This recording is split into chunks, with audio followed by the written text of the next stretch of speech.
ক্ষমতায় আসতে চাই বদমাইশে দেন কি কয়, এটা কাজটা বদমাইশ। হুজুরদেরকে অপমানি আল্লাহ সহ্য করবে না।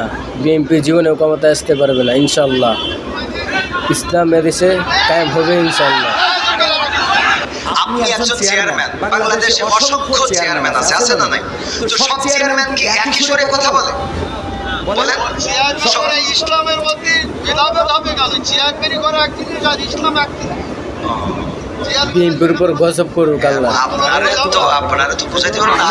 আমি যদি বলি, যেমন আপনি একজন আলহাজ মানুষ, দেখেন আপনি সব বাদ দেন, ইসলামের বেসিক কিছু নিয়ম আছে। ইসলামের কোন সম্পর্ক নেই। আচ্ছা, ইসলামের তো আপনি হজটা করেছেন, তাই না? হজ করেছেন। আমি যে বলুন আপনার বলা গেলে না সঠিকটা আপনি তো উত্তরের আগেই তো গড়বড় করতেছেন, আবার উত্তরটা দিতে দেন। আমার কথা তো বলতে দেবেন, তা বলতে না দিলে আমি কি করে বোঝাবো?